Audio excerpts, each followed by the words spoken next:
देखो, कल Heisenberg uncertainty principle तक हो गया था। अब जैसा कि हमने अपने पूरे एटॉमिक स्ट्रक्चर वाले चैप्टर में देखा है कि एक जस्ट सीरीज ऑफ इवेंट है। जे थॉमसन मॉडल ने कुछ प्रोड्यूस किया कि कैसे स्ट्रक्चर ऑफ एटम होगा। उसके बाद रदरफोर्ड एक्सपेरिमेंट हुआ कि कैसे स्ट्रक्चर ऑफ एटम होगा।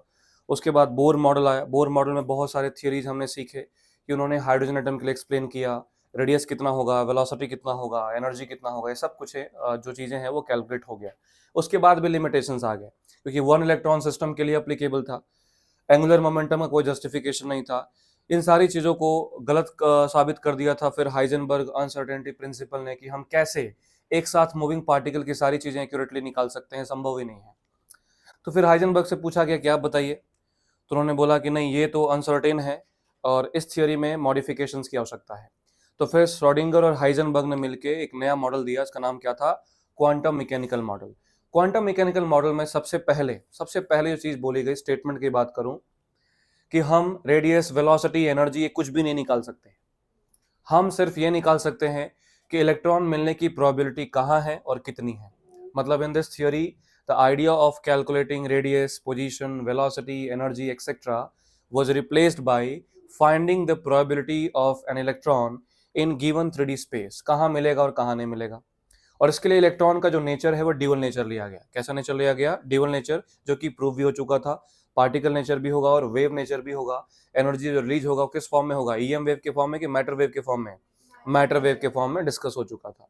तो इस थियरी में बोला गया कि हम यहाँ पे सिर्फ ये बता सकते हैं कि कहाँ इलेक्ट्रॉन मिलने की प्रोबेबिलिटी है और कहाँ नहीं। हम इलेक्ट्रॉन को लोकेट कर सकते हैं, प्रोबेबिलिटी बता सकते हैं, लेकिन रेडियस, वेलोसिटी, एनर्जी ये सब एग्जैक्ट वैल्यू कैलकुलेट करना इम्पॉसिबल है। और इसके लिए हमें एक वेव फंक्शन की आवश्यकता पड़ेगी।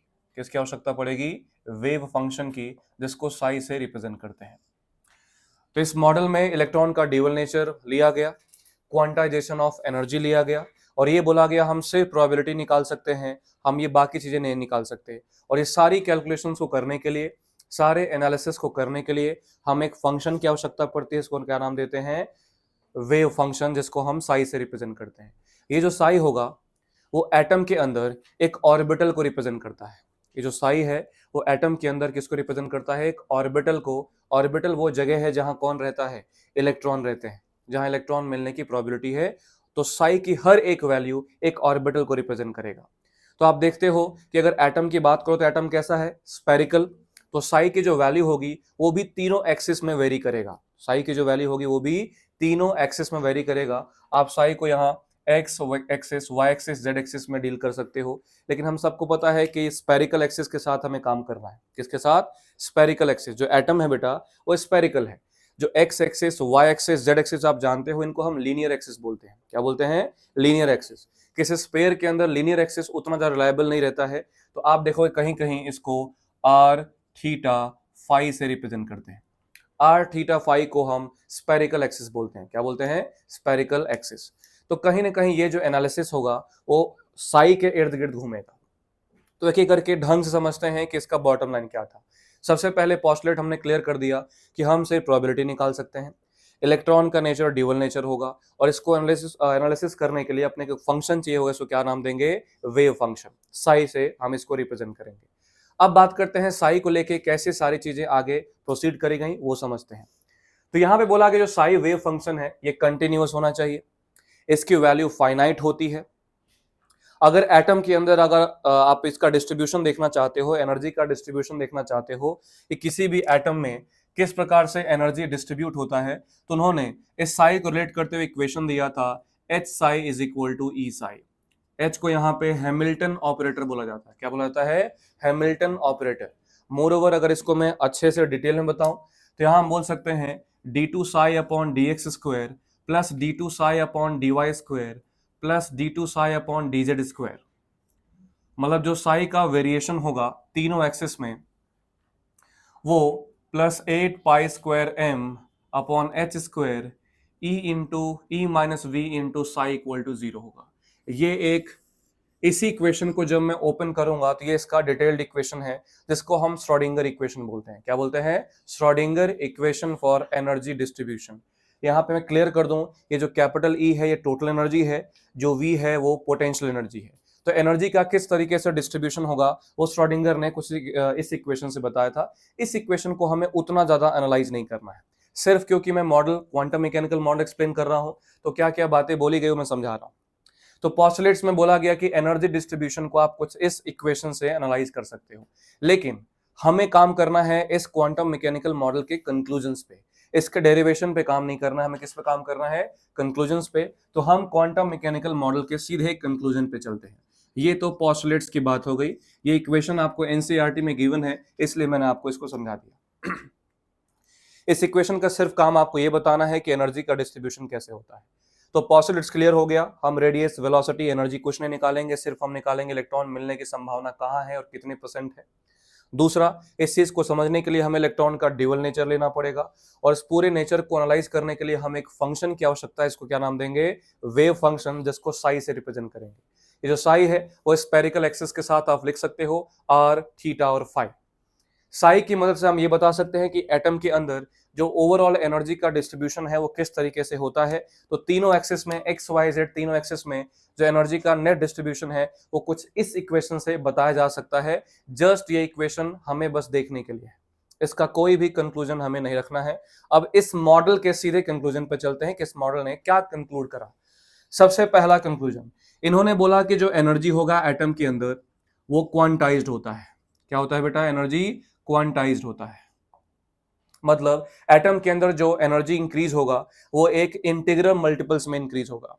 सेकेंड पॉइंट, साई की हर एक वैल्यू एक ऑर्बिटल को रिप्रेजेंट करता है। साई की हर एक वैल्यू एक ऑर्बिटल को रिप्रेजेंट करता है और ऑर्बिटल में मैक्सिमम 2 इलेक्ट्रॉन ऑक्यूपाई कर सकते हैं। एक ऑर्बिटल में मैक्सिमम 2 इलेक्ट्रॉन ऑक्यूपाई कर सकते हैं। तीसरा, अगर आप इसी साई का स्क्वायर ले लोगे तो आपको मिल जाएगा प्रोबेबिलिटी ऑफ इलेक्ट्रॉन कितना मिलेगा और कहां मिलेगा। अगर आप इस साई का स्क्वायर कर देते हो तो Sai square will give you the probability of finding an electron in a given space, कि कितना इलेक्ट्रॉन मिलने की संभावना है, प्रोबेबिलिटी कितनी है। फोर्थ पॉइंट, अगर अपने पास 1 इलेक्ट्रॉन सिस्टम है, जैसे कि हाइड्रोजन जैसे लोग हैं, 1 इलेक्ट्रॉन सिस्टम जैसे लोगों के लिए जो इलेक्ट्रॉन मिलने की संभावना है वो समवेयर न्यूक्लियस के नजदीक होगा। किसके नजदीक होगा, न्यूक्लियस के नजदीक होगा। अगर मैं डेटा के अकॉर्डिंग जाऊं तो अप्रोक्सीमेटली हम बोल सकते हैं कि 90% संभावना है कि न्यूक्लियस के इर्द गिर्द ही मिलेगा 1 इलेक्ट्रॉन सिस्टम के लिए। लेकिन अगर मल्टी इलेक्ट्रॉनिक सिस्टम है, कैसा है, मल्टी इलेक्ट्रॉनिक सिस्टम है, तो जो इलेक्ट्रॉन्स होंगे वो building up order of energy में ऑक्यूपाई करेंगे। किसमें, बिल्डिंग अप ऑर्डर। इसका मतलब पहले इलेक्ट्रॉन्स कहां भरेंगे, low energy, then high energy, then high energy, then high energy. And no doubt अगर 1 इलेक्ट्रॉन सिस्टम है, इलेक्ट्रॉन के पास, ये न्यूक्लियस के पास इस इलेक्ट्रॉन के मिलने की संभावना ज्यादा है। जैसे जैसे न्यूक्लियस से दूर जाओगे इलेक्ट्रॉन मिलने की प्रोबेबिलिटी क्या हो जाएगी, कम हो जाएगी। And the last point which is the very very important point, all type of information about an electron, about an atom, all type of information about an electron, about an atom can be analyzed on the basis of this wave function। इस wave function के basis पे आप electron या atom के बारे में हर तरीके का इंफॉर्मेशन निकाल सकते हो। देखो अपना क्वेश्चन क्या है कि सर बोर मॉडल में तो एक वैल्यू दी गई थी, रेडियस इतना है, वेलोसिटी इतना है, एनर्जी इतना है, यहां से तो हमें कुछ क्लियर ही नहीं हो रहा है। तो यहाँ पे क्वांटम मैकेनिकल मॉडल में बोला गया था कुछ क्लियर होगा भी नहीं, कोई न्यूमेरिकल डिजिट नहीं आएगा। आप सिर्फ ये बता सकते हो कि अंदर की डेफिनेट अरेंजमेंट कैसे है, और डेफिनेट अरेंजमेंट को समझने के लिए आपको एटम के अंदर कुछ बातें ध्यान रखनी है कि हम सिर्फ प्रोबेबिलिटी निकाल सकते हैं। एटम की एनर्जी क्वांटाइज्ड होता है, एटम के अंदर ऑर्बिटल्स होते हैं, उस ऑर्बिटल में मैक्सिमम 2 इलेक्ट्रॉन होता है और हर एक ऑर्बिटल को आप साई से रिप्रेजेंट कर सकते हो। अब अगर आपको और डिटेल्ड स्टडी करना है और डिटेल एनालिसिस करना है तो आपको साई को सॉल्व करना पड़ेगा, इस वेव फंक्शन क्या करना पड़ेगा, सॉल्व करना पड़ेगा। और जब वेव फंक्शन के सॉल्यूशन की बात करेंगे, जब इसको सॉल्व करेंगे तो अपने पास मेनली 3 सॉल्यूशन मिलेंगे। There are 3 main solution of this wave function and all दो solutions are called quantum numbers. क्या बोलते हैं, क्वांटम नंबर्स। तो यहां से स्टार्ट हुआ, यहां से शुरू हुआ क्वांटम नंबर का सफर। तो ये कंक्लूजन था क्वांटम मैकेनिकल मॉडल का। क्या कंक्लूजन, फिर से देख लो। एनर्जी क्या होगा बेटा, क्वांटाइज। साई की हर एक वैल्यू किसको रिप्रेजेंट करता है, ऑर्बिटल को, और एक ऑर्बिटल में मैक्सिमम कितने इलेक्ट्रॉन हो सकते हैं? 2। अगर आप साई को स्क्वायर करते हो तो आपको क्या मिल जाएगा? प्रोबेबिलिटी या probability density of finding an electron. 1 electron system के लिए न्यूक्लियस के नजदीक मिलने की संभावना अप्रोक्सीमेटली 90% है। जैसे जैसे दूर जाओगे वैसे वैसे प्रोबेबिलिटी क्या हो जाएगा? कम हो जाएगा। और जो साई है, इसी साई से आप हर टाइप का इंफॉर्मेशन निकाल सकते हो। इलेक्ट्रॉन्स का अरेंजमेंट कैसे है, एनर्जी कैसे इंक्रीज हो रहा है, ऑर्बिटल्स का शेप कैसे होगा, हम ऑर्बिटल्स को कैसे समझेंगे, इसके लिए साई को सॉल्व करना पड़ेगा। और साई के मेनली 3 सॉल्यूशन हैं जिनको क्या नाम देते हैं? क्वांटम नंबर्स, जिसको हम n, l, m से रिप्रेजेंट करते हैं। बाद में लास्टली एक चौथे 4th क्वांटम नंबर को इंट्रोड्यूस किया गया जिसको हम s से रिप्रेजेंट करते हैं। n का नाम है प्रिंसिपल क्वांटम नंबर, l का नाम है एजीमुथल या ऑर्बिटल क्वांटम नंबर, m का नाम है मैग्नेटिक क्वांटम नंबर, और लास्ट में आया स्पिन क्वांटम नंबर। तो हमें अब कोई भी इंफॉर्मेशन चाहिए तो हम किसकी मदद से निकालेंगे? क्वांटम नंबर की मदद से निकालेंगे। देखो ये थियरी शुरुआत में किसी को समझ नहीं आता कि क्या बहुत अटपटा चल रहा है, क्या बोला जा रहा है, तो आप शब्दों पर ध्यान नहीं दो, आप ये समझो कि इसमें बेसिक फंडामेंटल रूल क्या है, ये कहता क्या है, इसके क्या पोस्टुलेट्स हैं। जैसे मैंने क्या बोला, इन्होंने जो भी बोला उसको पहले हमने समझा, उसको हमने सुना कि अच्छा एक फंक्शन चाहिए। अब अपने को दिक्कत तब होती जब उस फंक्शन को हमें सॉल्व करना होता। यहाँ पे ऐसा कुछ भी नहीं है, हमारे मन में सिर्फ एक ही क्वेश्चन था, एटम्स के अंदर इलेक्ट्रॉन्स का अरेंजमेंट कैसे है, अभी तक कोई एक्सप्लेन ही नहीं कर पा रहे। सबने बोल दिया स्पेरिकल है, that point is clear from the Thompson model. फिर बोला कि इलेक्ट्रॉन्स आजू बाजू घूमते हैं, that point was clear from Rutherford model. फिर उसमें कुछ अट्रैक्शन होता है, अगर एक ऑर्बिट में घूमता है तो एनर्जी कांस्टेंट रहती है, ना लूज होता है ना गेन होता है, that point was clear from Bohr model. लेकिन उसके बाद से हमने समझा कि ये तो सिर्फ और सिर्फ 1 इलेक्ट्रॉन सिस्टम के लिए है, तो अगर बहुत सारे इलेक्ट्रॉन आ गए तो इसको फिल कैसे करेंगे, ओवरऑल अरेंजमेंट दिखेगा कैसे, अभी तक ये क्वेश्चन है। तो इन्होंने बोला अगर आपको ओवरऑल अरेंजमेंट एनालाइज करना है तो आप एटम के अंदर जाइए और आपको वहां पे ऑर्बिटल्स मिलेंगे, हर एक ऑर्बिटल का एक फंक्शन है, उसको सॉल्व करिए, आपको 3 वैल्यू मिल जाएगा, उस तीनों वैल्यू से आप जो इंफॉर्मेशन चाहेंगे वो मिल जाएगा। तो बेसिकली अब हमें जो डिस्कशन आगे स्टार्ट करना है वो है अबाउट क्वांटम नंबर्स। तो अब ध्यान दीजिए, यहाँ पे हमने कंक्लूड कर लिया है क्वांटम मैकेनिकल मॉडल को, और इससे हमें क्या सीखना है? Quantum number. ध्यान देना, यहां पे बोला गया जब आप एटम्स के अंदर जाते हो तो एटम्स के अंदर सबसे पहले होते हैं शेल। क्या होते हैं? शेल। इन शेल के अंदर होता है सबशेल। क्या होता है? सबशेल। सबशेल के अंदर होते हैं ऑर्बिटल्स, और ऑर्बिटल्स के अंदर होते हैं इलेक्ट्रॉन्स। तो अगर आपको इलेक्ट्रॉन्स का अरेंजमेंट समझना है तो एटम्स के अंदर आपको इन सारे पॉइंट्स को डिस्कस करना पड़ेगा। What is shell, what is subshell, what is orbital and what is electron, what is the correct arrangement of the electron। तो यहां पे ये क्वांटम नंबर्स ही बताएंगे कि ये सब कैसे डिटेल स्टडी हम कर सकते हैं। तो सबसे पहले अपने पास क्या है बेटा? Principal quantum number. सबसे पहले अपने पास है प्रिंसिपल क्वांटम नंबर, जिसको हम n से रिप्रेजेंट करते हैं। ध्यान देना, यहाँ थ्योरेटिकल पॉइंट ऑफ व्यू हम ज्यादा डिस्कस करेंगे, क्योंकि रिवीजन क्लास है तो हमें ऑलरेडी शेल के बारे में थोड़ा बहुत इंफॉर्मेशन पहले से भी रहता है, हर एक चैप्टर में हम उसको यूज करते ही करते हैं। पीरियोडिक प्रॉपर्टी हुआ, केमिकल बॉन्डिंग हुआ, हर जगह हम 1s 2s ये सब बात करते ही हैं। तो ऑलरेडी हम टर्म से तो अवेयर हैं, लेकिन हो सकता है जो उसका बेसिक प्रिंसिपल हो, जो उसका बेसिक बोल सकते हो डेफिनेशन हो सकता है भूल गया। तो सबसे पहले बात करते हैं प्रिंसिपल क्वांटम नंबर। तो बेटा प्रिंसिपल क्वांटम रिप्रेजेंट करता है शेल को। किसको रिप्रेजेंट करता है? शेल को रिप्रेजेंट करता है। कैसे? Bye the help of alphabets K, L, M, N and so on. K के लिए जो प्रिंसिपल क्वांटम नंबर है वो 1 लेते हैं, इसके लिए 2 लेते हैं, इसके लिए 3 लेते हैं, इसके लिए 4 लेते हैं। अगर आप इसको इलेक्ट्रॉनिक अरेंजमेंट से समझो तो न्यूक्लियस के बाजू में जो शेल होगा that is K shell, for that N equal to 1, फिर L shell N equal to 2, then M shell N equal to 3, इस तरीके से ये रहता है K, L, M, N। अब हर एक क्वांटम नंबर एक कैरेक्टरिस्टिक को तो रिप्रेजेंट करेगा ही करेगा, साथ में उसकी कुछ ना कुछ प्रॉपर्टी भी बताएगा। क्या बताएगा? प्रॉपर्टी। तो ये शेल की कौन सी प्रॉपर्टी बताता है? तो it represents size and energy of the shell, size and energy of the shell as well as orbital. ये ऑर्बिटल का या शेल का साइज और एनर्जी भी रिप्रेजेंट करता है। तो पहला पॉइंट किसको रिप्रेजेंट करता है? शेल को। दूसरा पॉइंट किसको रिप्रेजेंट करता है? Size and energy of the shell को। कैसे? तो यहां बोला गया कि जैसे जैसे प्रिंसिपल क्वांटम नंबर बढ़ेगा, जैसे जैसे आप n की वैल्यूज को बढ़ाएंगे, first shell, second shell, third shell जैसे बढ़ाओगे, वैसे वैसे उसकी एनर्जी भी बढ़ती है। मतलब यहाँ पे जो सबसे पास वाला शेल है, that is n equal to 1, उसकी एनर्जी सबसे कम होगा। फिर जैसे जैसे आगे बढ़ोगे एनर्जी क्या होगा, बढ़ता जाएगा। मतलब थर्ड पॉइंट की बात करें तो जो हमने डिस्कस किया कि एनर्जी को बताता है या साइज को बताता है, तो जो एनर्जी एंड साइज होगा that will be proportional to n। Fourth point बोला गया, अगर प्रिंसिपल क्वांटम नंबर n है, अगर प्रिंसिपल क्वांटम नंबर n है, तो इस पूरे एटम के अंदर जो maximum allowable number of orbitals होंगे वो होंगे n स्क्वायर। कितने होंगे, n स्क्वायर। यहां पे बोला गया अगर प्रिंसिपल क्वांटम नंबर n है तो उसके अंदर मैक्सिमम कितने ऑर्बिटल्स हो सकते हैं, n स्क्वायर। एंड ऑब्वियसली अगर ये ऑर्बिटल्स n स्क्वायर हैं तो टोटल नंबर ऑफ इलेक्ट्रॉन्स कितने हो सकते हैं, 2n स्क्वायर, क्योंकि एक ऑर्बिटल में कितने इलेक्ट्रॉन होते हैं, 2। एक ऑर्बिटल में 2 इलेक्ट्रॉन, तो n स्क्वायर में कितना हो जाएंगे, 2n स्क्वायर। और यहां से देखो प्रूव हो गया क्या, अगर हमने फर्स्ट शेल लिया n इक्वल टू 1 के शेल, तो के शेल में कितने ऑर्बिटल्स होते हैं, 1 स्क्वायर, बोले तो 1, तो कितने इलेक्ट्रॉन होते हैं बेटा, 2। अगर हम n इक्वल टू 2 लें एल शेल, तो कितने ऑर्बिटल्स होंगे, 4, n स्क्वायर ऑर्बिटल होगा, कितने इलेक्ट्रॉन्स होंगे, 8। n इक्वल टू 3 लें m शेल, तो कितने ऑर्बिटल्स होंगे, 9, कितने इलेक्ट्रॉन्स होंगे, 18।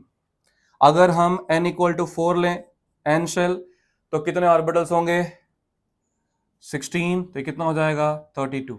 तो इस तरीके से देखोगे 2, 8, 18, 32। फर्स्ट शेल में मैक्सिमम कितने इलेक्ट्रॉन भर सकते हैं, 2, सेकंड सेल में 8, देन 18, देन 32। लेकिन ये शेल की बात है।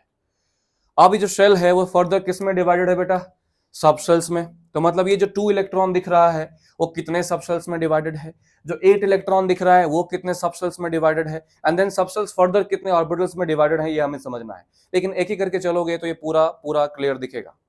सबसे पहले प्रिंसिपल क्वांटम नंबर किसको रिप्रेजेंट करता है, शेल को, और शेल के साथ साथ क्या रिप्रेजेंट करता है, size and energy of the orbital. Principal quantum number के बेसिस पे आप दो चीजें निकाल सकते हैं, what is the maximum number of orbital and what is the maximum number of electron. कितने ऑर्बिटल्स होंगे, n स्क्वायर, और कितने इलेक्ट्रॉन्स होंगे, 2n स्क्वायर। ये हो गया प्रिंसिपल क्वांटम नंबर। अब अपने सेकेंड क्वांटम नंबर की तरफ चलते हैं।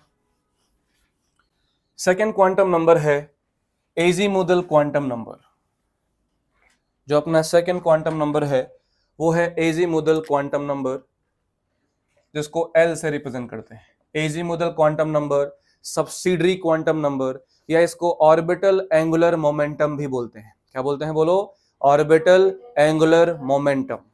हाँ बोलते हैं, क्या क्या फिर से, azimuthal quantum number, subsidiary quantum number, orbital angular momentum भी हम इस L को बोलते हैं, क्योंकि इस बेसिस पे हम आगे ऑर्बिटल एंगुलर मोमेंटम निकालेंगे। खैर अभी आते हैं। तो जो L होगा वो किसको रिप्रेजेंट करेगा, सबशेल को रिप्रेजेंट करेगा। किसको, सबशेल को। और साथ में और क्या रिप्रेजेंट करेगा, इट ऑल्सो डिफाइंस या determines the shape of the subshell. ये सबशेल के साथ साथ ये सबशेल के शेप को भी डिटरमाइन करता है। अब जैसे हमने शेल को अल्फाबेट्स के एल एम एन से रिप्रेजेंट किया था, ऐसे ही ये शेल को, ऐसे ही सबशेल को small F, small P, small D, small F, इनसे हम इन सबशेल्स को रिप्रेजेंट करते हैं। कैसे, तो अगर अपना सबशेल होगा एस पी डी एफ, तो एल की वैल्यू जो डिटरमाइन करेंगे क्या होगा, 0, 1, 2, 3। और इस शेप कैसे बताएगा, तो इसने बताया कि जो एस सबशेल है उसका शेप कैसा होगा, स्फेरिकल।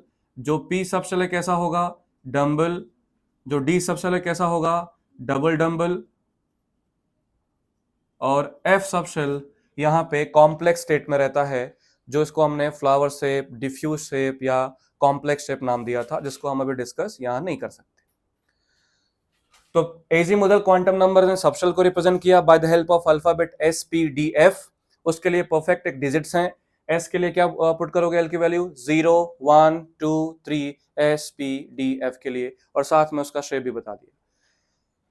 जैसे प्रिंसिपल क्वांटम नंबर जो है n है वो इंडिपेंडेंटली निकाला जाता है कि first shell, second shell, third shell, fourth shell, लेकिन जो सबसेल्स हैं वो किस पर डिपेंड करते हैं? शेल पे डिपेंड करते हैं। कौन सा शेल है ये इस बात पर डिपेंड करता है कि उसके अंदर कितने सबसेल्स होंगे। मतलब हम बोल सकते हैं its value depends on principal quantum number, its value depends on principal quantum number n and ranges between 0 to n minus 1, 0 to n minus 1। मतलब जो भी प्रिंसिपल क्वांटम नंबर की वैल्यू है 0 से n माइनस 1 तक जो वैल्यू होगी किसकी वैल्यू होगी? l की वैल्यू होगी। बोले तो अगर अपने पास प्रिंसिपल क्वांटम नंबर मैंने 1 लिया तो l की वैल्यू क्या होगी? 0, क्योंकि 0 से 1 माइनस 1 0 ही होगा। अगर हमने 2 लिया तो क्या क्या होगा? 0 और 1। 3 लिया तो क्या होगा? 0 1 2। 4 लिया तो 0 1 2 3। देखते रहिएगा। तो यहां पे टाइप ऑफ सबसेल्स क्या बन गए? L की वैल्यू 0 मतलब कौन सा सबसेल? S subshell. इसलिए फर्स्ट सेल में सिर्फ कितने सबसेल होते हैं? एक, जिसका नाम क्या है? 1s। सेकेंड सेल में कौन सा सबसेल है बोलो? 2s। और 1 के लिए क्या लिखोगे? p। बोले तो 2p। थर्ड सेल में कितने सबसेल होते हैं? 3s, 3p, 3d। फोर्थ में 4s, 4p, 4d, 4f। In short जितने शेल होते हैं उतने ही नंबर ऑफ सबसेल होते हैं। फर्स्ट सेल में कितने सबसेल? 1। सेकेंड सेल में कितने सबसेल? 2। थर्ड सेल में कितने सबसेल? 3 and so on. तो तुमसे कोई पूछे कि 2 में 2d होता है क्या, तो आंसर नहीं, क्योंकि 2d अलाउबल ही नहीं है, क्योंकि l की मैक्सिमम वैल्यू जो हो सकती है वो कितनी हो सकती है? n-1 हो सकता है। क्लियर? तो एजी मोडल क्वांटम नंबर किसको रिप्रेजेंट करता है? सबशेल को, और साथ में सबशेल के शेप को। कैसे सबशेल को रिप्रेजेंट करता है? तो bye the help of alphabet SPDF and bye the help of value 0 1 2 3। इसकी वैल्यू इंडिपेंडेंटली आप नहीं निकाल सकते, ये डिपेंड करता है शेल पे, बोले तो प्रिंसिपल क्वांटम नंबर पे, और इसकी जो मिनिमम वैल्यू है वो 0 है और मैक्सिमम वैल्यू कितना है? n-1 है। ये हो गया सबशेल के बारे में, एजी मोडल क्वांटम नंबर के बारे में। तो हमने सीखा एटम के अंदर क्या होता है? शेल, शेल के अंदर सबशेल, सबशेल के अंदर ऑर्बिटल, ऑर्बिटल के अंदर इलेक्ट्रॉन। तो अभी हमने शेल सीख लिया, अभी हमने सबशेल सीख लिया। अब हम किस पे चलेंगे? ऑर्बिटल पे। किस पे? ऑर्बिटल पे। तो उसको कौन रिप्रेजेंट करता है? Magnetic quantum number. कौन रिप्रेजेंट करता है? Magnetic quantum number. ऐसे लिख सकते हो या ऐसे भी लिख सकते हो। तो मैग्नेटिक क्वांटम नंबर किसको रिप्रेजेंट करता है? तो हम यहां लिखेंगे इट रिप्रेजेंट्स एन ऑर्बिटल। बोले तो इट रिप्रेजेंट्स ऑर्बिटल्स। और ऑर्बिटल के साथ साथ एक कैरेक्टरिस्टिक, तो वो क्या होता है? And orientation of those orbitals. ये ऑर्बिटल्स को रिप्रेजेंट करता है एंड साथ साथ उन ऑर्बिटल्स के ओरिएंटेशन को भी रिप्रेजेंट करता है इन 3D स्पेस।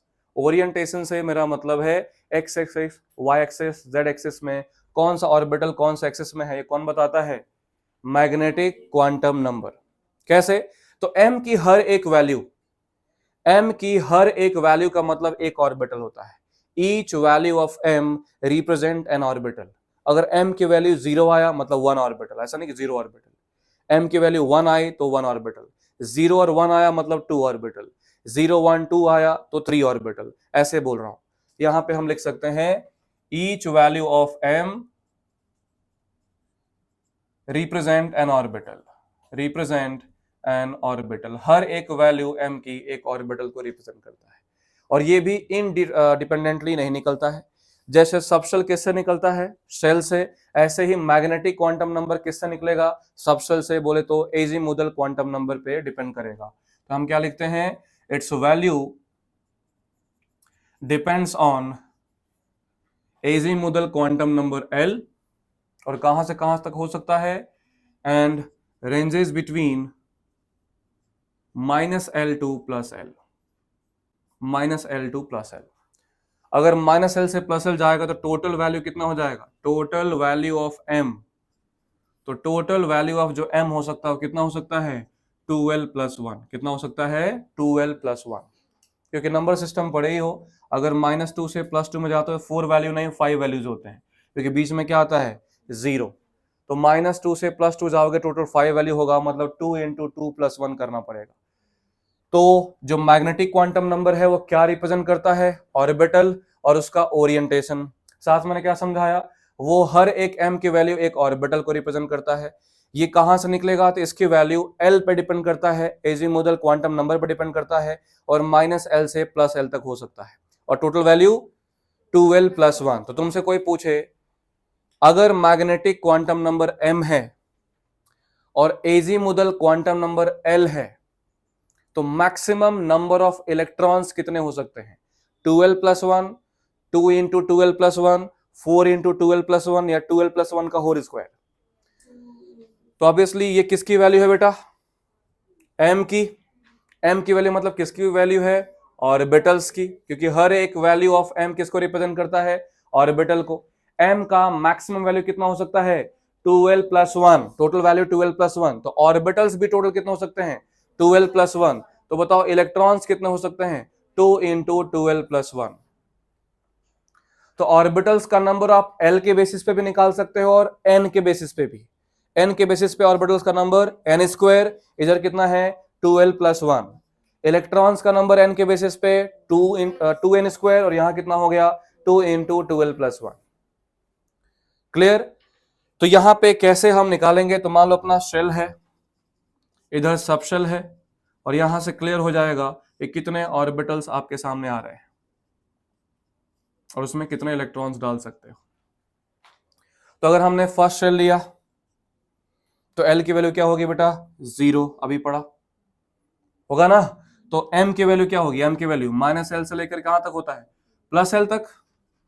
जो M है वो कहां से कहां तक होता है, -L से +L। तो -0 से 0 कुछ नहीं होता है, 0।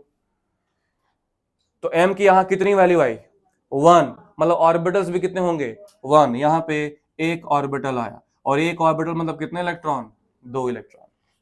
अगर मैंने सेकंड शेल लिया तो L की वैल्यू क्या क्या होगा, 0 और 1। तो M की वैल्यू कहां से कहां तक, 0 के लिए तो 0 ही होगा, और इस 1 के लिए बोलो -1, 0, +1। ये मत करना कि मैक्सिमम वैल्यू तो सर 1 है तो लिख दिया -1, 0, 1। ध्यान देना यहाँ पे कुछ ट्रिकी होने वाला है, हो सकता है याद हो सकता है याद नहीं हो। अगर शेल की वैल्यू 2 है तो L की वैल्यू क्या होगी, 0 से लेके 2 - 1 मतलब 1 तक। तो 0,1 हो गया, 0,1। तो M की वैल्यू हम ऐसा समझ लेते हैं कि सर देखो ना, L की वैल्यू 1 है तो M की वैल्यू क्या क्या हो सकता है, -1, 0, +1। इस 0 के लिए भी M की वैल्यू लिखनी है, इस 1 के लिए भी M की वैल्यू लिखनी है, ताकि आपको क्लियर है। तो देखिए फर्स्ट सेल में कौन सा सबसेल था, 1s। सेकेंड सेल में कौन कौन सा सबसेल है, 2s और 2p। तो 2s के लिए यहां ऑर्बिटल्स लिख रहे हैं, 0 के लिए 0, और इसके लिए -1, 0, +1। मतलब p सबशेल में कितने ऑर्बिटल्स होते हैं, 3। s सबशेल में कितने ऑर्बिटल्स होते हैं, 1। s सबशेल में कितने ऑर्बिटल्स होते हैं, 1। तो टोटल कितने ऑर्बिटल्स आ गए, 4 ऑर्बिटल्स। तो कितने इलेक्ट्रॉन्स होंगे, 8। अगर 3 आओगे तो बोलो 0, 1, 2। सही है। तो यहां पे क्या क्या लिखेंगे, 3s, 3p, 3d। तो अगर L की वैल्यू 0 है तो M की वैल्यू 0। अगर L की वैल्यू 1 है तो M की वैल्यू -1, 0, +1। अगर 2 है तो वैल्यू -2, -1, 0, 1, 2। तो यहां से क्या प्रूव हुआ, S सबशेल में कितने ऑर्बिटल, 1। P सबशेल में कितने ऑर्बिटल, 3। D सबशेल में कितने ऑर्बिटल, 5। तो टोटल कितने ऑर्बिटल्स हुए, 9 ऑर्बिटल्स। और 9 ऑर्बिटल मतलब कितने इलेक्ट्रॉन्स, 18 इलेक्ट्रॉन्स। तो जैसे तुम्हें समझाया ना, शेल के अंदर क्या होता है, सबशेल। सबशेल के अंदर क्या होता है, ऑर्बिटल्स। तो क्या हर एक सबशेल में सेम ऑर्बिटल होते हैं, नहीं। एस सबशेल में कितना ऑर्बिटल हुआ, 1। पी सबशेल में 3। डी सबशेल में 5। अब इसमें क्योंकि एस है तो सिर्फ 1 हुआ, इसमें एस और पी दोनों है तो 3 + 1, इसमें एसपीडी तीनों है तो 3 + 1 + 5। क्लियर हुआ। तो इस तरीके से हम एम की वैल्यू लिख सकते हैं। तो L की वैल्यू किस पे डिपेंड करता है? N पे। कहां से कहां होता है? 0 से N-1। M की वैल्यू किस पे डिपेंड करता है? L पे। कहां से कहां? -L से +L। और मैं फिर रिपीट कर रहा हूं, जब भी तुम्हें क्वेश्चन आएगा ना कि तुम बताओ फाइनल कितने इलेक्ट्रॉन्स आए, अभी क्वेश्चन करेंगे कि N की वैल्यू इतनी है, L की वैल्यू इतनी है, बताओ फाइनल कितने इलेक्ट्रॉन्स आएंगे। तो हमसे गलती होता है कि हमने L लिखा 0, 1, 2, तो हमने हाईएस्ट नंबर ले लिया और M सिर्फ लिख लिया -2, -1, 0, 1, 2। तो आपने ये छोड़ दिया और आपने ये छोड़ दिया, उस चक्कर में इलेक्ट्रॉन्स गड़बड़ हो जाएंगे। तो हमेशा जब N लिखोगे तो L ऐसे ही लिखना, ऐसे नहीं। L 0, 1, 2 और हर एक वैल्यू के लिए M लिखना। जितना M आएगा उतना ही क्या मिलेंगे? ऑर्बिटल्स। इनटू 2 कर दोगे क्या मिल जाएगा? इलेक्ट्रॉन। लेकिन गलती से अगर सिर्फ मैक्सिमम वैल्यू उठाए हो तो क्वेश्चन गलत। तो यहां से ये प्रूव हो गया कि S सबशेल में 1 ऑर्बिटल होता है, P सबशेल में 3 ऑर्बिटल होता है, D सबशेल में 5 ऑर्बिटल्स होते हैं। D सबशेल में 5 ऑर्बिटल्स होते हैं और उन ऑर्बिटल्स को लिखना बहुत आसान है। तो यहां पे हम बात कर लेते हैं शेप ऑफ द सबशेल। बताओ S सबशेल में कितने ऑर्बिटल हैं?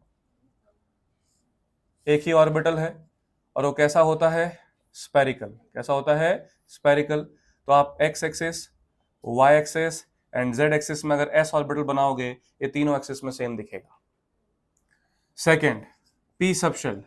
बताइए p सबशेल में कितने ऑर्बिटल्स होते हैं? 3 ऑर्बिटल्स होते हैं। उनके लिए m की वैल्यू क्या क्या होती है?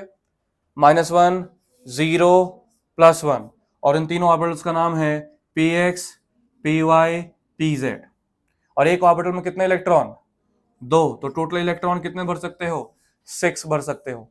अगर आप देखोगे तो x एक्सिस में ये px हुआ, y एक्सिस में ये py हुआ और z एक्सिस में ये pz हुआ। तुमसे कोई पूछे p सबशेल में कितने ऑर्बिटल्स होते हैं? 3। नाम बताओ। px, py, pz। All p orbitals are axial और नॉन एक्सियल? एक्सियल। ये x एक्सिस के अलोंग है, ये y और ये z एक्सिस के अलोंग है। ये तीनों ही जो ऑर्बिटल्स हैं वो कैसे हैं बेटा? एक्सियल ऑर्बिटल्स हैं।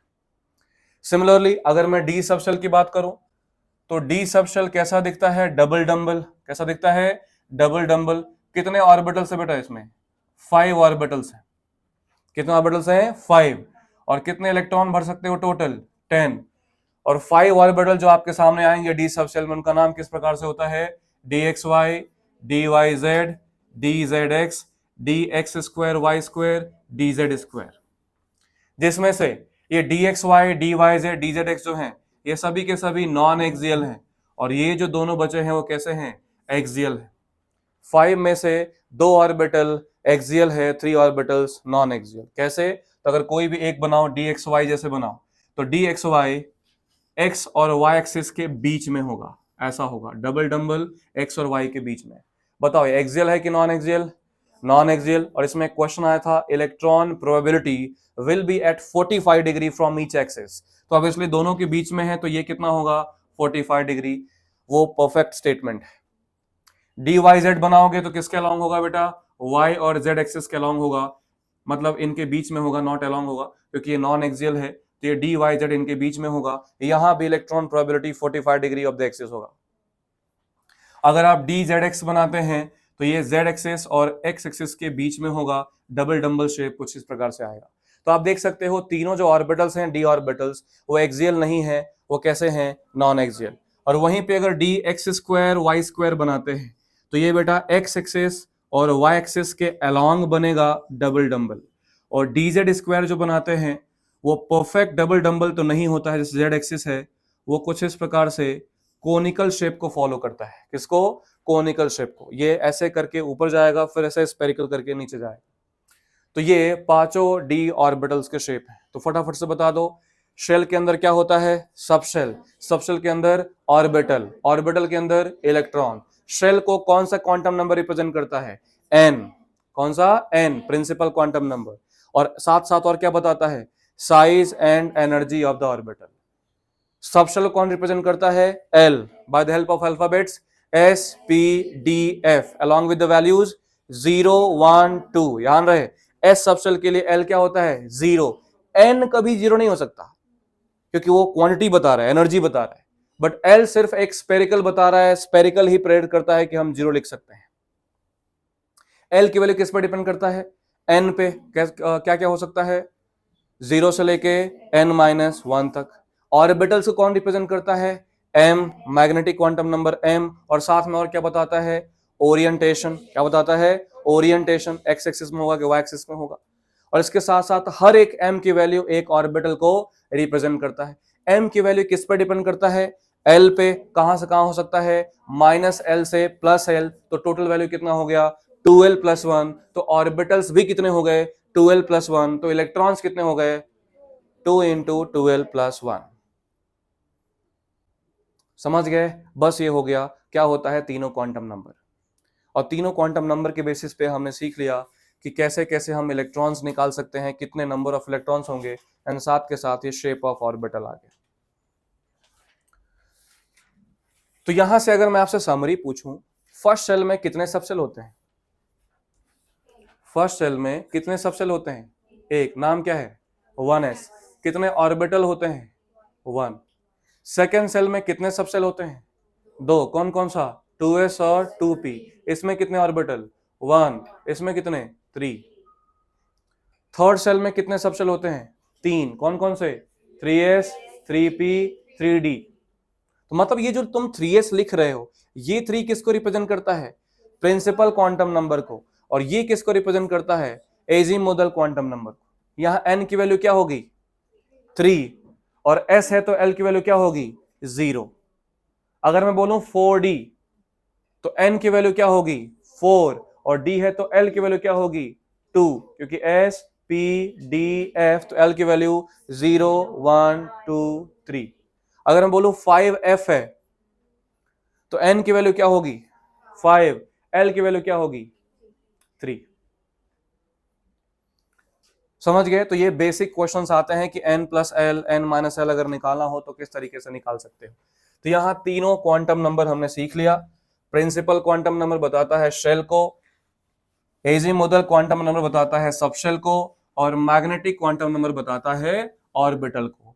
अब s जो है, स्पिन क्वांटम नंबर जो आखिरी है, वो क्यों इंट्रोड्यूस किया गया?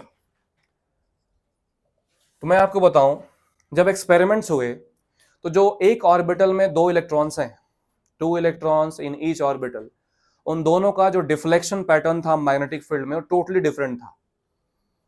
दैट सजेस्ट कि एक ऑर्बिटल में रहने वाले दोनों इलेक्ट्रॉन का नेचर क्या होगा? अलग अलग होगा। नेचर क्या होगा? अलग अलग, मतलब अपोजिट होगा।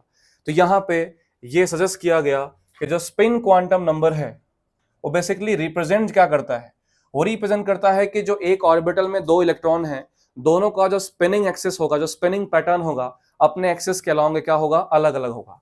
It represents the spinning of an electron about its own axis of rotation. एक इलेक्ट्रॉन अपने ही एक्सिस के अलोंग कैसे रोटेट करता है, उसको रिप्रेजेंट करता है। और दोनों इलेक्ट्रॉन जो एक ऑर्बिटल के ही हैं, उन दोनों का स्पिनिंग पैटर्न क्या होता है? अपोजिट होता है। इसलिए जो स्पिन क्वांटम नंबर है उसको बोला गया, आप +1/2 और -1/2 लिख सकते हो। अगर एक ऑर्बिटल में 2 इलेक्ट्रॉन है तो एक का स्पिन क्या होगा? +1/2, दूसरे का स्पिन -1/2। अब जो बार बार, जो मैं हर बार आपको एक बात बताया हूं कि +1/2 -1/2, there is no classical meaning of this value +1/2 and -1/2. It is not mean that कि +1/2 is clockwise and -1/2 is anti-clockwise. +1/2 is up and -1/2 is down. ऐसा कुछ नहीं है। एक क्वेश्चन भी मैंने आपको दिया था इस पे कि इसका कोई क्लासिकल एनालॉग नहीं होता है। आप गलती से नहीं बोलेंगे कि +1/2 मतलब इलेक्ट्रॉन क्लॉकवाइज घूम रहा है और -1/2 मतलब इलेक्ट्रॉन एंटी क्लॉकवाइज घूम रहा है। It just represent the opposite pattern of electron regarding in orbital. अब वो दोनों अलग अलग हैं तो ये दो वैल्यू हमने लिख दिया, +1/2 -1/2। तो इस प्रकार से चारों क्वांटम नंबर समाप्त होते हैं। अब जो एजीमुथल क्वांटम नंबर है उससे हम ऑर्बिटल एंगुलर मोमेंटम भी निकालते हैं। ऑर्बिटल एंगुलर मोमेंटम, इसलिए मैंने उसको नाम दिया था ऑर्बिटल एंगुलर मोमेंटम। वो क्या होता है? तो बेटा जो ऑर्बिटल एंगुलर मोमेंटम होता है वो होता है √L × L + 1 h/2π। तुमसे कोई बोले कि चलो बताओ 3s के लिए ऑर्बिटल एंगुलर मोमेंटम क्या होगा, 3p के लिए ऑर्बिटल एंगुलर मोमेंटम क्या होगा, तो अगर आपको ऑर्बिटल एंगुलर मोमेंटम निकालना है 3s के लिए तो रूट ओवर s के लिए l कितना होगा 0, इधर 0 + 1 h/2 पाई। देखना गलती से हम ये ना लिख दें, ये होता है गलती कि सर 0 + 1 1 हो गया और 1 × h/2 पाई, ये 0 भूल ही जाते हैं जल्दीबाजी में, ये होता ही है। तो ये पहले मैं बोल रहा हूं इसका आंसर क्या होगा 0, 0 से मल्टीप्लाई हो रहा, हम ये देखते ही नहीं है। किसी किसी को 2 याद आता है, वो भी समस्या है, क्योंकि आगे जब सीखेंगे मैग्नेटिक मोमेंट वो क्या होता है रूट ओवर n × n + 2, तो कहां +2 है कहां +1 ये भी देखना है। इधर 3p के लिए l की वैल्यू क्या है बेटा, p के लिए l की वैल्यू 1, तो ऑर्बिटल एंगुलर मोमेंटम क्या होगा रूट ओवर 1 × 1 + 1 h/2 पाई, बोले तो √2h/2 पाई। सही है, ये h/√2 पाई लिख सकते हैं, बिल्कुल। तो ये हो गया ऑर्बिटल एंगुलर मोमेंटम। अब कुछ बेसिक क्वेश्चन करते हैं। मुझे बताना है कि n, l, m, s जो वैल्यू मैं लिख रहा हूं उसमें से कौन सा सेट प्रॉपर नहीं है। अगर मैंने लिखा है 3, 0, 0 - 1/2, ये परमिसिबल है या नहीं है, फटाक से बताओ क्या ये परमिसिबल है या नहीं है। तो आपको रेंज सोचना है कि अगर n = 3 है तो l क्या होगा बच्चा 0, 1, 2 कुछ भी हो सकता है, और उसमें से एक वैल्यू मैंने पिकअप किया है तो ये पॉसिबल है। और m की वैल्यू अब क्योंकि मैक्सिमम 2 तक गया है तो m की वैल्यू -2 से लेके +2 तक कुछ भी हो सकता है, इसलिए ये भी परमिसिबल है। और स्पिन क्वांटम नंबर 2 में से कोई एक होगा +1/2 और -1/2, तो ये हो सकता है। अगर मैंने बोला ये है 2, ये है 3, ये -2 + 1/2, क्या संभव है, ये संभव नहीं है। क्या ये बताओ 3, 3, 2 + 1/2 -1/2 संभव है नहीं, क्यों, l की वैल्यू n-1 तक ही जा सकता है, और यहां पे तो n+1 हो गया, कहीं से कहीं पॉसिबल नहीं है और बराबर भी नहीं हो सकता। कभी कभी ऐसा लिखा होता है देखो 4, 0 -2 + 1/2 परमिसिबल है या नहीं है, यस और नो, यस, क्योंकि अभी भी आप रेंज नहीं सोच रहे हैं। मैंने बोला रेंज सोच के आंसर दीजिएगा, अगर इससे ज्यादा गलत आंसर है तो ले सकते हो, लेकिन अगर कुछ नहीं दिया है तो भले ही ले लो। लेकिन अगर मैं आपको दिखाऊं अगर n की वैल्यू 4 है तो l की वैल्यू क्या क्या हो सकता है 0, 1, 2, 3, तो m की वैल्यू -3 से +3 में कुछ भी आ सकता है। आप सिर्फ एक वैल्यू एक डिजिट देख रहे हो, मैं फिर बोल रहा हूं कुछ नहीं दिया होगा तो भले गलत है, लेकिन अगर बाकी के ऑप्शंस देखोगे तो रेंज में से कोई भी एक वैल्यू सेलेक्ट करके दी जा सकती है, क्योंकि आपने n = 4 लिया है तो ये दोनों इसके बीच में कहीं भी रिजाइड कर सकते हैं, जो इनकी मैक्सिमम और मिनिमम वैल्यू है उसके बीच में कुछ भी हो सकता है। ऐसा नहीं कि आप इसका आंसर इसको देख के दे रहे हो, ये सब कुछ इस पर डिपेंड करता है, ये सब कुछ इस पर डिपेंड करता है। तो एक बार रेंज सोच लेना। हाँ, अगर ऐसा है कि नहीं बाकी सब बिल्कुल सही है सर, तो ये डेफिनेटली हम गलत कर सकते हैं, लेकिन कभी कभी रेंज में अपने को आंसर देना पड़ जाता है, तो वो हमें ध्यान रखना है। नेक्स्ट क्वेश्चन अगर मैं आपसे पूछूं कि बताइए कितने मैक्सिमम इलेक्ट्रॉन्स पॉसिबल हैं for n = 3 and l = 2, what do you suggest कि आपका आंसर क्या होगा। अगर n = 3 और l = 2 के लिए कितने मैक्सिमम इलेक्ट्रॉन पॉसिबल हैं, तो आंसर है 10। कैसे, अगर n दिया है और l दिया है तो हम सबशेल गेस कर सकते हैं, कौन कौन सा 3D,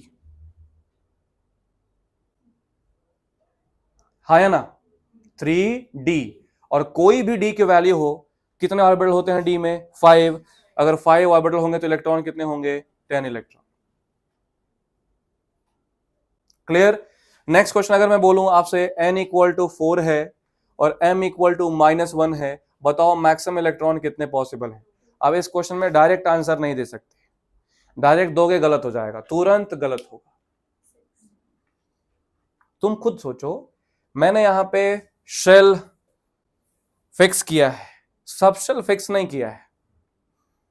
m की एक वैल्यू है मतलब एक ऑर्बिटल, लेकिन वो एक ऑर्बिटल हमेशा कहीं लिखा है क्या इसी सबशेल से लेना है, तो इसको कैसे सॉल्व करना सिखाया है। n की वैल्यू अगर 4 है तो चुपचाप लिखना यहां पे l, बोलो 0, 1, 2, 3। m की वैल्यू क्या लिखोगे, बोलो 0, और यहां पे -1, 0, +1, बोलो यहां पे -2, -1, 0, 1, 2, -3 -2 -1 0 1 2 3। और अब सेलेक्ट करो कि m कहां कहां -1 है, इधर है, यहां -1 -1 -1। m कितने जगह -1 आया? 3 जगह। m कितने जगह -1 आया? 3 जगह। तो कितने ऑर्बिटल हुए? 3। और अगर 3 ऑर्बिटल हुए मतलब कितने इलेक्ट्रॉन? 6 इलेक्ट्रॉन। हाँ, ये मैं फिक्स कर दूं, ये देखो, n equal to 3, l equal to 2, m equal to -1, तब 2 हो गया। कैसे? हमने शेल फिक्स कर दिया, हमने उसमें सब शेल फिक्स कर दिया, उस सब शेल में हमने ऑर्बिटल भी फिक्स कर दिया। नहीं तो थियोरेटिकल जाना है तो देखो, n इक्वल टू 3 तो l क्या आएगा बोलो? 0 1 2। हमें सिर्फ ये सेलेक्ट करना है। तो m की वैल्यू 0 -1 0 +1 -2 -1 0 1 2। आप बोलोगे सर यहां से ले सकते हैं क्या? m -1 है तो यहां भी ले सकते हैं, यहां भी ले सकते हैं। नहीं, हमें l यही लेना है। तो l इक्वल टू में कितने -1 है? एक ही -1 है। तो ऑब्वियस सी बात है, एक ही ऑर्बिटल है तो कितने इलेक्ट्रॉन हुए? 2 इलेक्ट्रॉन हुए। तो जब आप शेल और सबशेल देते हो तो क्वेश्चन बहुत आसान हो जाता है। सीधा गेस करना है 3D है कि 3p है। अब 3D हो कि 3p हो, कोई भी 3p लो कि 4p लो, इलेक्ट्रॉन कितने आएंगे सबशेल में? 6। 3D लो कि 4D लो, कितने आएंगे टोटल? 10। 4f लो कि 5f लो, 14। कोई से फर्क नहीं पड़ता है। लेकिन जब मैं शेल दूं और सिर्फ मैग्नेटिक क्वांटम नंबर दूं तो एक बार ऐसा कर जरूर लेना। अगर डायरेक्ट दिख जाए तो बहुत अच्छी बात है, वरना ऐसे करके कर लेते। समझे? अच्छा, अगर मैंने बोला n equal to 3, l equal to 2, m equal to -1, s equal to +1/2, shell भी फिक्स कर दिया, सब शेल भी फिक्स कर दिया, ऑर्बिटल सिर्फ कितने लेने हैं? एक ही इलेक्ट्रॉन एक ही ऑर्बिटल लेना है, और उसमें से भी एक ही इलेक्ट्रॉन लेना है। भाई एक ऑर्बिटल में कितने इलेक्ट्रॉन होते हैं? 2। एक का स्पिन +1/2, एक का स्पिन -1/2। अपने को सिर्फ कौन सा लेना है? -1/2। तो इलेक्ट्रॉन कितने होंगे? 1। तो देखो यहां लिमिटेशंस लगते गए। सेल सबशेल में बहुत सारे इलेक्ट्रॉन, सेल सबशेल ऑर्बिटल में कुछ इलेक्ट्रॉन, सेल सबशेल ऑर्बिटल और स्पिन क्वांटम नंबर फिक्स कर दोगे तो सिर्फ कितने इलेक्ट्रॉन आएंगे? 1। कर लोगे तो ये हुआ प्रिंसिपल क्वांटम नंबर कैसे होता है और उसको सॉल्व कैसे करते हैं। Azimuthal quantum number, magnetic quantum number या बाकी के जो क्वांटम नंबर है उसको सॉल्व कैसे करते हैं, हर एक का थ्योरेटिकल अप्रोच मालूम होना चाहिए। तो इस प्रकार से क्वांटम नंबर समाप्त होता है। अब ये सारे क्वांटम नंबर्स मिलके हमें आंसर देंगे कि 1 इलेक्ट्रॉन से अगर ज्यादा आया तो वो, अगर 1 इलेक्ट्रॉन से ज्यादा आया तो वो एटम के अंदर कैसे रहते हैं। बोले तो अब हमें क्या सीखना है? Electronic configuration. क्या सीखना है? Electronic configuration. बोले तो अब आखिरी जो अपना आंसर था, क्वेश्चन था बेसिकली कि सारे इलेक्ट्रॉन्स, अगर 1 इलेक्ट्रॉन ज्यादा है तो इलेक्ट्रॉन्स अंदर कैसे रहेंगे। तो इलेक्ट्रॉनिक कॉन्फ़िगरेशन जो एटम का है वो बेस्ड ऑन 3 प्रिंसिपल है। हम सबको पता है प्रिंसिपल का नाम कौन कौन सा है? ऑफ बाउस प्रिंसिपल, फिर पाउलीज एक्सक्लूजन थ्योरम या पाउलीज प्रिंसिपल, एंड तीसरा है हर्ट्ज प्रिंसिपल। हर्ट्ज प्रिंसिपल पहला, ऑफ बाउस प्रिंसिपल क्या कहता है? तो इनका ये कहना था कि अगर मल्टी इलेक्ट्रॉनिक सिस्टम है या एटम के अंदर आप इलेक्ट्रॉन भरते हो तो वो electron building up order of energy में भरता है। किसमें? Building up order of energy में। और बाउस का मेन प्रिंसिपल क्या है? Electrons of a multi electronic system occupies in building up order of energy. बोले तो पहले इलेक्ट्रॉन कहां रखोगे? लो एनर्जी, फिर high energy, high energy, high energy. अब लो से हाई एनर्जी तक जाना है तो एनर्जी कैसे डिसाइड होगा? तो इन्होंने बोला कि एनर्जी जो हम निकालेंगे वो n+l रूल से निकालेंगे। कौन से रूल से? n+l रूल से। जितना ज्यादा n+l होगा उतना ज्यादा क्या होगा? एनर्जी। और पहले आप इलेक्ट्रॉन्स कहां डालोगे? हाई n+l में कि लो n+l में? लो n+l में। और अगर कहीं पे n+l सेम हो गया,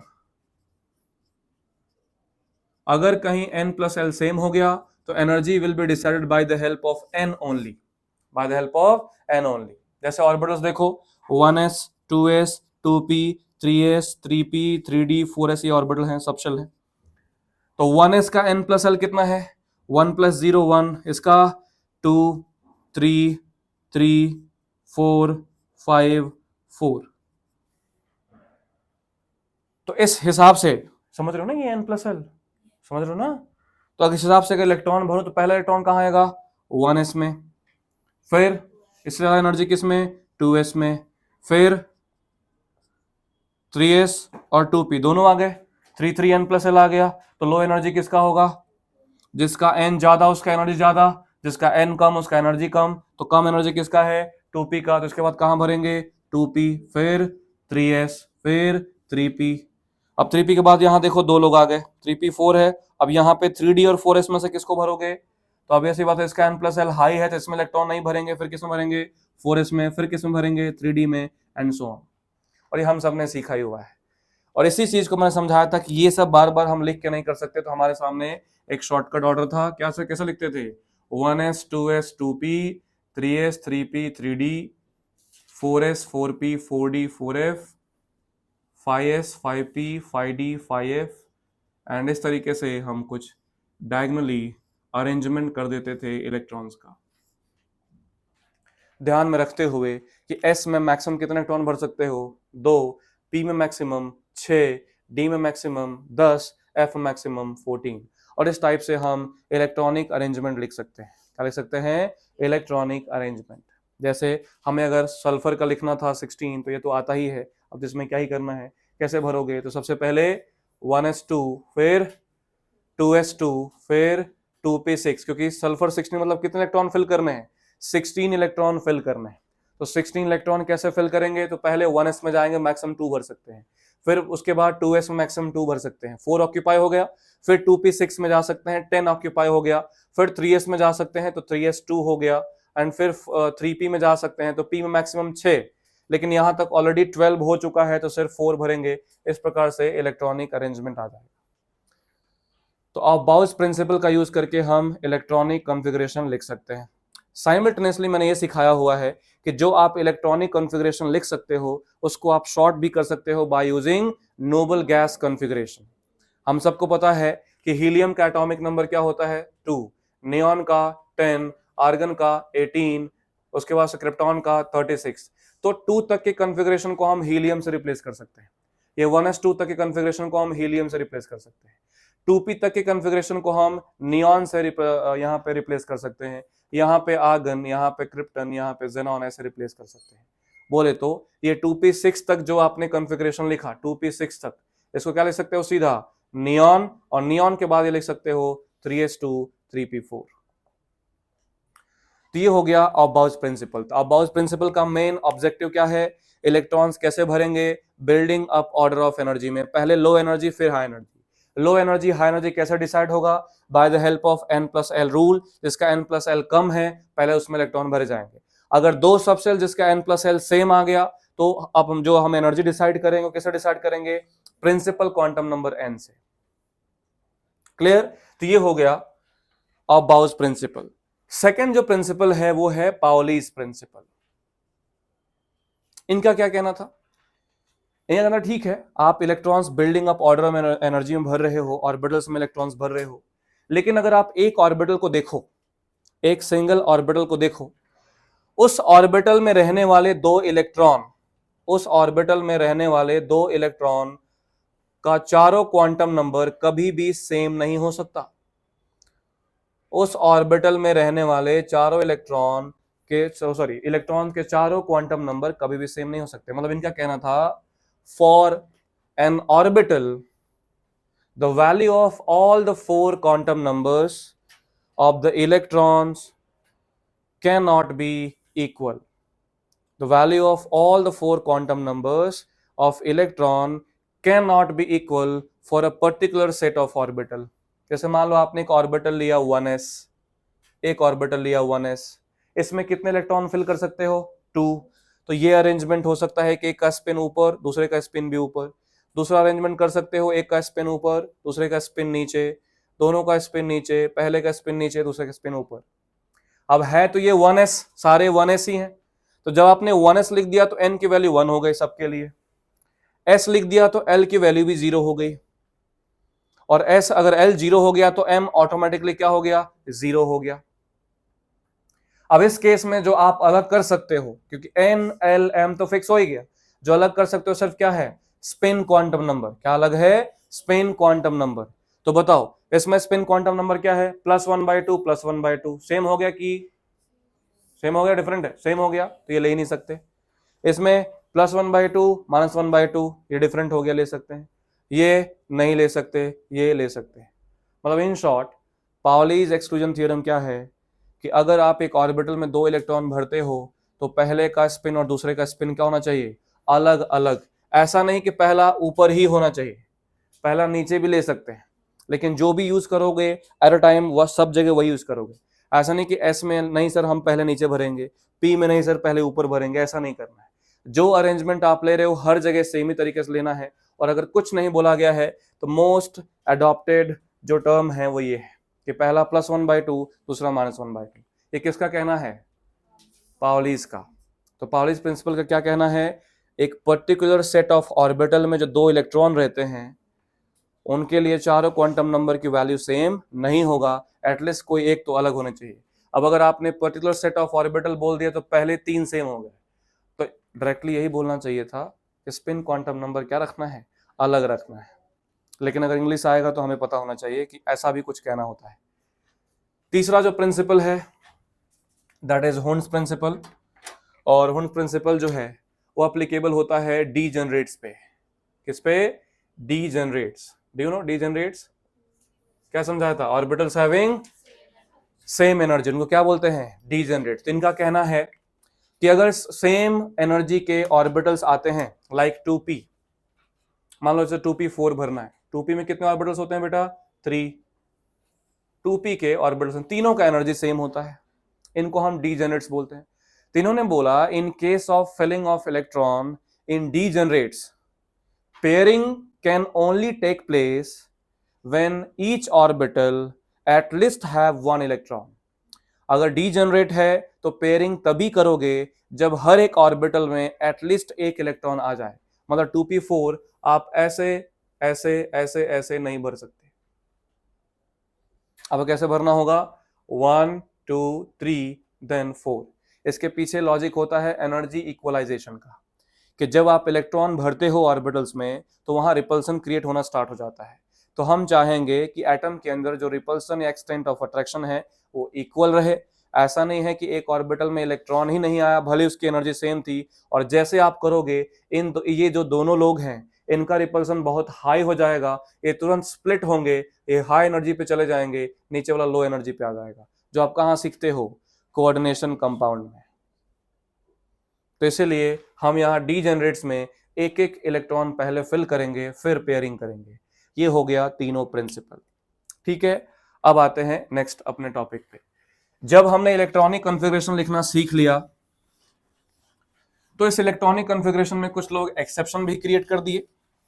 जैसे हमें पता है क्रोमियम और कॉपर, जैसे हमें पता है क्रोमियम और कॉपर, तो उन अगर एक्सेप्शंस को आप डिस्कस करो कि क्रोमियम होता है 24, तो 24 के हिसाब से अगर मैं इलेक्ट्रॉन भरूंगा तो 1s2 2s2 2p6 3s2 3p4 3p6 जो भी भरोगे, आर्गन तक भरोगे 18 तक। उसके बाद से आउटर मोस्ट में आएगा 4s2 3d4, ऐसा होना चाहिए। आर्गन 18, फिर 4s में 20, फिर 3d में 4। लेकिन ऐसा नहीं होता है, एक्चुअली होता है आर्गन 18 और इसका एक इलेक्ट्रॉन यहां ट्रांसफर हो जाता है, it becomes 4s1 and 3d5। Similarly in case of copper 29, ये हो जाता है आर्गन 18, होना चाहिए 4s2 3d9 और होता है 4s1 3d10। इसके पीछे का लॉजिक क्या समझाया था कि अगर हम 3d5 को समझें या 3d10 को समझें, d में 5 ऑर्बिटल होते हैं, ध्यान दीजिएगा, d में 5 ऑर्बिटल होते हैं। तो अगर मैं एक एक इलेक्ट्रॉन यहां d5 का केस भर रहा हूं तो इसको हमने नाम दिया था हाफ फिल्ड ऑर्बिटल, सब में एक एक इलेक्ट्रॉन है, तो सेम लेवल ऑफ रिपल्सन सबको फील होगा। D10 की बात करें तो 1 2 3 4 5 6 7 8 9 10, this is called full filled orbital. तो हमने बोला था कि half filled orbital and full filled orbitals are extremely stable.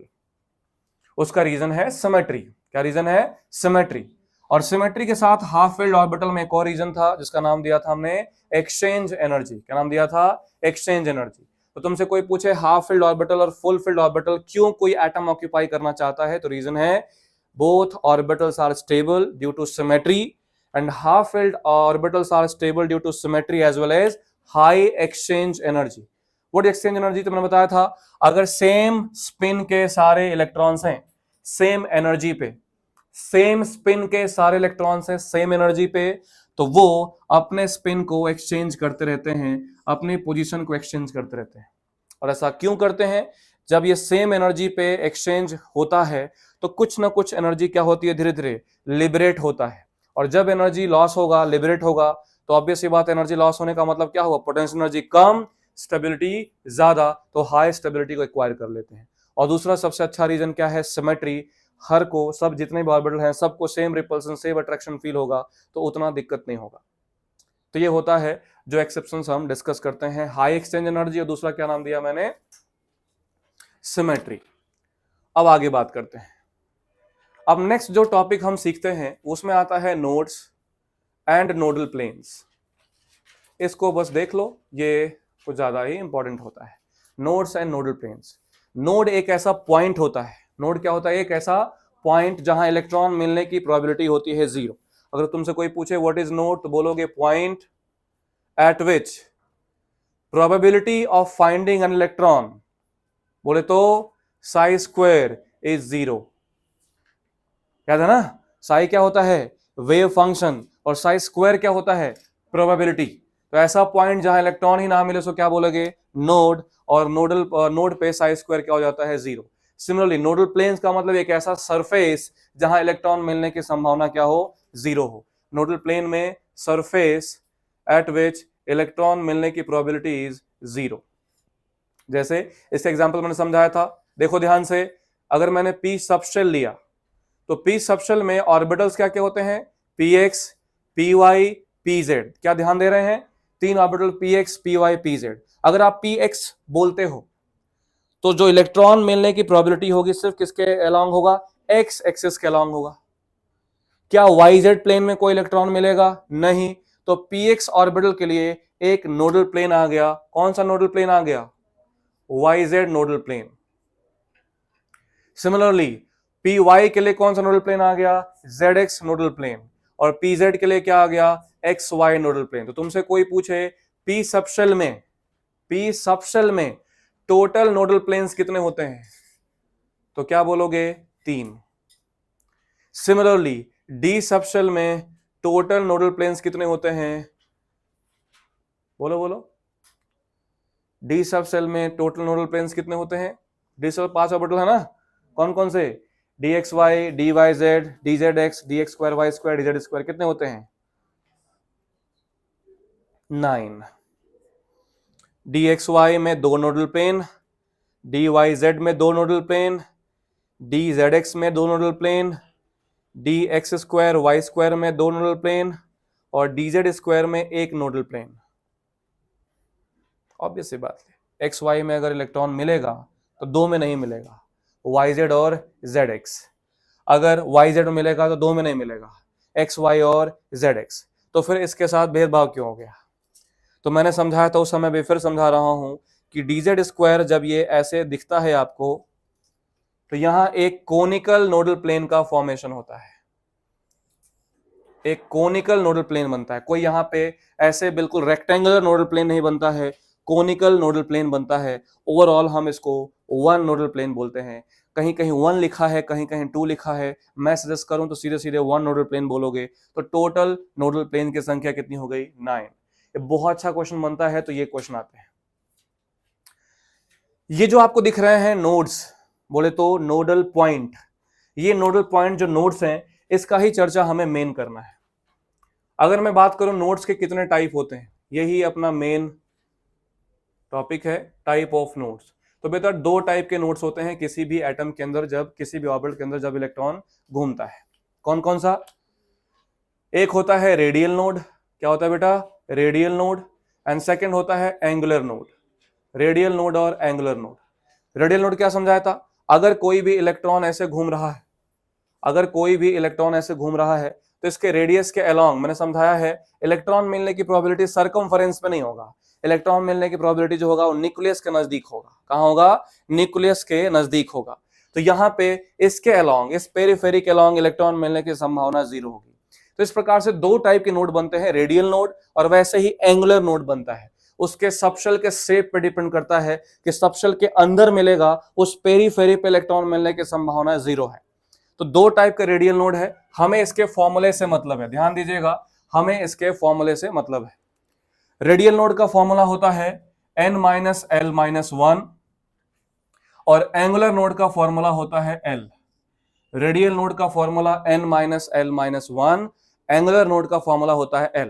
अगर आपसे कोई सिर्फ पूछे नोड कितना है, तो अगर यहां पे टोटल नोड आप निकालोगे तो टोटल नोड दोनों को ऐड कर दो, सिर्फ क्या बचेगा? n-1। क्या बचेगा? n-1। तो रेडियल नोड हो गया n-l-1, एंगुलर नोड हो गया l और टोटल नोड हो गया n-1। जैसे आपसे कोई पूछे बताओ 3p में कितने रेडियल नोड है, तो रेडियल नोड निकालोगे तो 3n हो गया, -l-1 कितना हो गया? 1। अगर मैं पूछूं 4s में कितने रेडियल नोड हैं, तो n कितना हो गया? 4 -s, l इक्वल टू 0, -1 कितना आ जाएगा? 3। इस तरीके से आप रेडियल नोड निकाल सकते हो। और अगर आपको रेडियल नोड निकालना आ गया तो आप जो सबसे इंपॉर्टेंट जो कर्व है वही मेन है कि कर्व कैसे ड्रॉ करना है। आप कर्व को भी ड्रॉ कर सकते हैं। अगर आपको रेडियल नोड निकालना आ गया तो आप कर्व को भी ड्रॉ कर सकते हैं। बोले तो वेव फंक्शन कर्व। अब ये एक्सपेरिमेंटल भी है, ये थ्योरेटिकल भी है, इसको कैसे ड्रॉ करना है वो इंपॉर्टेंट भी है। तो यहां पे अगर मैं बात करूं कि अगर एक बार रेडियल नोड आ गया तो हम वेव फंक्शन कर्व कैसे ड्रॉ करते हैं, ध्यान देना बेटा। Wave function curve basically 3 types के होते हैं। कितने टाइप के? 3 टाइप के। एक नॉर्मल, जिसको हम रेडियल कर्व बोलते हैं या वेव फंक्शन कर्व बोलते हैं, इसको हम ड्रॉ करते हैं साई वर्सेस आर के बीच में, wave function versus inter nuclear distance के बीच में या डिस्टेंस के बीच में। और ये जो वेव फंक्शन होगा वो रेडियल नोड के ऊपर डिपेंड करता है, तो इसको साई आर या कैपिटल आर भी लिखा होता है। सेकंड जो ग्राफ ड्रॉ करते हैं वो होता है probability density curve, probability density curve या सिर्फ प्रोबेबिलिटी कर्व। और प्रोबेबिलिटी करोगे तो ये साई स्क्वायर वर्सेस आर हो जाता है। और तीसरा जो कर्व ड्रॉ करते हैं वो होता है probability distribution curve, probability distribution curve जो होता है साई आर स्क्वायर के साथ वॉल्यूम भी ले लेते हैं वर्सेस आर, वर्सेस आर। तो किस प्रकार से वेव फंक्शन का डिस्ट्रीब्यूशन है उसके कर्व को वेव फंक्शन कर्व बोलते हैं। किस प्रकार से इलेक्ट्रॉन मिलने की प्रोबेबिलिटी का डिस्ट्रीब्यूशन है उसको साई स्क्वायर वर्सेस आर बोलते हैं। और अगर तीनों एक्सिस मिला दोगे, dx, dy, dz, तीनों एक्सिस मिला दोगे, ओवरऑल अगर वॉल्यूम कवर करते हो एक साथ तीनों एक्सिस में, उसको हम रेडियल प्रोबेबिलिटी डिस्ट्रीब्यूशन कर्व बोलते हैं। अपने लिए अपने एनसीईआरटी में 2 कर्व गिवन है। अपने पास ऑप्शन होता है या तो सर हम रट लें या तो इसको समझ लें कि कैसे ड्रॉ करना होता है। समझ लेंगे तो किसी भी ऑर्बिटल के लिए हम ड्रॉ कर सकते हैं, बाकी तो अगर रटना है तो जो भी एनसीईआरटी में गिवन होगा उसको हम याद कर सकते हैं। लेकिन याद ना करें, इतना कुछ मुश्किल टास्क नहीं है। सबसे पहले बात करूं मैं वेव फंक्शन कर्व का, साई आर वर्सेस आर के बीच में। इसमें बस 2 पॉइंट ध्यान रखें। क्या कि for S orbital graph starts with infinite y-axis and for p and d orbitals graph starts from origin। दूसरा, graph intersects the r axis equal to the radial node। जितने रेडियल नोड आएंगे उतना ही graph cut करेगा are axis को। Radial node को कभी कभी spherical node भी बोला जाता है, रेडियल नोड को कभी कभी स्पेरिकल नोड भी बोला जाता है। चलो 2-3 कर्व ड्रॉ कर देता हूं, अपना काम हो जाएगा।